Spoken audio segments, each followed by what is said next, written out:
मैंने किसी पुस्तक में चुप साधना के बारे में पढ़ा लेकिन ठीक से समझ नहीं पाया, क्या कृपया समझा कर मुझ दास को अनुग्रहित करें।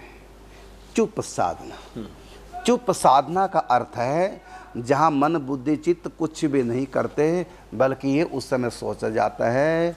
भक्ति मार्ग का चुप साधना अलग है, ज्ञान मार्ग का चुप साधना अलग है। ज्ञान मार्ग में जो साक्षी भावा यही है चुप साधना, अर्थात तो वहाँ करना कुछ नहीं, दृष्टा बन के रहना है, बस मेरी इंद्रियों के द्वारा अपने आप ही हो रहा है। ये है चुप साधना। ये ज्ञान गुण ही गुणों में बरत रहे हैं। मन प्रकृति के शरीर है, प्रकृति का मन बुद्धि चित्त है, प्रकृति के त्रिगुण जो है अपने आप ही सब हो रहा है। और ऐसी स्थिति में रजोगुण तमगुण अपने आप ही शांत हो जाता है, सत्वगुण काम करता है। तो इसके बाद तो फिर गुणातीत स्थिति हो जाती है। तो है ज्ञान मार्ग का चुप रहना। एक भक्ति मार्ग का चुप रहना वह है कि इच्छा रहित हो जाना, क्रिया रहित हो जाना और पूर्ण शरणागति हो जाना। बस उस समय प्रभु अपनी कृपा से इस दास से जो भी करवा रहे हैं, जो भी मैं कर रहा हूँ, उसमें कर्तापन का तो अभिमान होगा कि मैं कर रहा हूँ, लेकिन चुप साधना का अर्थ है कि मेरे द्वारा कृपा करवा रही है, चाहे वो संत कृपा चाहे भगवान की कृपा हो, मेरे द्वारा अपने आप ही हो रहा है। प्रभु की कृपा करवा रही है, बस उस कृपा की तरफ ध्यान रखना। और कोई भी उधेड़े बूंद नहीं।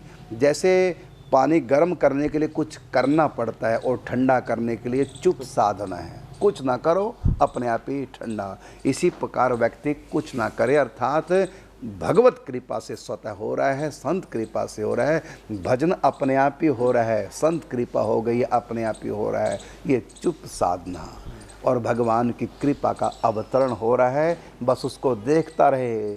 प्रभु की कृपा बरस रही है संतों के माध्यम से। प्रभु की कृपा संत रूप में आई। संत अपने आप ही कृपा से भजन करा रहे, चिंतन करा रहे। मैं कर नहीं रहा हूँ, अपने आप ही हो रहा है और मैं उसको देख रहा हूँ। बस वहाँ कृपा का संपुट लगता है और वहाँ प्रकृति अपने गुणों को बरत रही है, ये संपुट लगता है।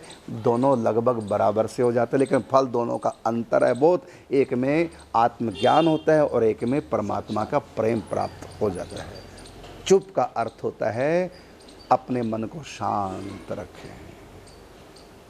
जो कुछ मैं जप कर रहा हूँ, मेरे प्रभु की कृपा संत कृपा करा रही है और मैं किए जा रहा हूँ, वो करा रही है। जैसे एक बच्चा माँ की उंगली पकड़ के उसके पीछे पीछे चल रहा है, माँ किस रास्ते से जा रही है, किस मोड़ पे मुड़ना है, इसका उससे कोई मतलब नहीं रहता। उसका मतलब पीछे पीछे चलना, बस कृपा का अनुगामी बन जाना, मन को शांत रखना। जो कुछ हो रहा है सब उसकी इच्छा से, भले के लिए, आनंद के लिए, और आनंद मनाए। दुख में भी नाचे, सुख में भी नाचे, वो सब आनंद। ये चुप साधना है भक्ति योग का, एक ज्ञान योग का। इसी प्रकार कर्म योग का भी चुप साधना है।